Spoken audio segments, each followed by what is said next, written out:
What's up everyone, it's Adam from Lifeguard. I'm today back with a brand new lifeguard tip video. In today's video, I'm gonna be going over test questions that you're going to see on your lifeguard final exam. This is part 4. I'll link down below all the other parts of this series, parts 1, 2, and 3. They're all very helpful, and I guarantee you're gonna receive a bunch of these questions on your test. So this is a great video to help you study and to make sure you pass on your first try. Now, before I dive into it, if you guys are new to the channel, I make a bunch of lifeguarding content about how to pass the course, how to pass the swimming pre-test at the beginning of the course, and basically everything you need to know about being a successful lifeguard. So definitely consider subscribing and liking the video if you're new to the channel, and it'll also help my audience grow to reach more people so that they can become lifeguards as well. So the first question is gonna go along the lines of like, you're with a victim that's unresponsive, but the victim is breathing. Like, what should you do in the meantime while waiting for the EMS personnel to arrive? So you're gonna get options like lay the victim on their back, lay the victim on their stomach, like hold them upright, like a bunch of these types of answers. But the best answer is gonna be putting the victim in a recovery position,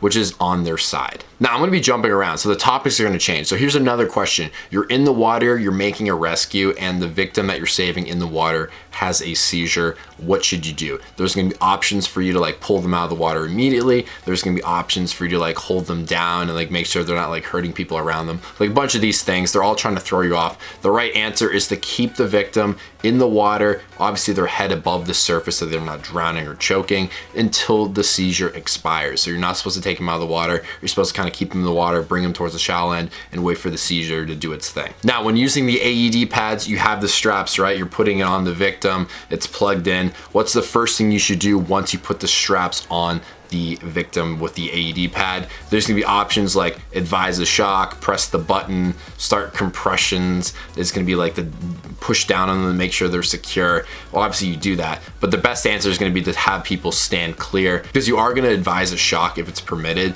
So you wanna make sure that everyone's standing clear. So the right answer is for people to stand clear. Another question is that there's an infant that's choking and you're providing care for the infant, and the infant is conscious. Like, how should you do it? Like, do you use your fist? How many fingers do you use? The right answer is when you're giving chest thrusts to a choking infant is to use 2 or 3 fingers. It's kind of the same thing with CPR. For an infant, you just use 2 or 3 fingers. Now, following up on choking, they're gonna ask you what specifically, like the hand placement for giving abdominal thrusts for a conscious choking victim. There's gonna be people saying like below the navel, top abdomen, center abdomen, belly button, all these types of answers.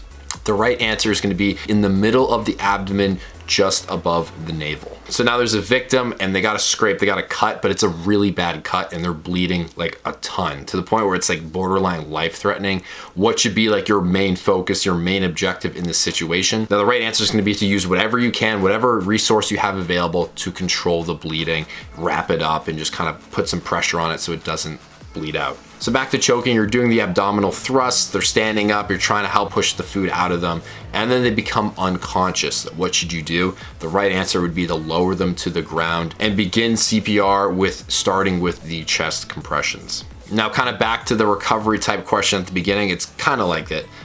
You're giving ventilations, you're using a mask or whatnot, you're doing rescue breathing, and the victim that you're caring for starts to vomit. What should you do? The right answer would be obviously to unclog the airway, like use your finger to swipe at it and put the victim on their side like immediately, so that it's the recovery position, so that the vomit gets out of the victim's mouth and so they can be able to breathe. Last question for this video, we've been kind of doing like a rapid fire format, jumping around topics, but the last question is like they'll list you a bunch of like symptoms.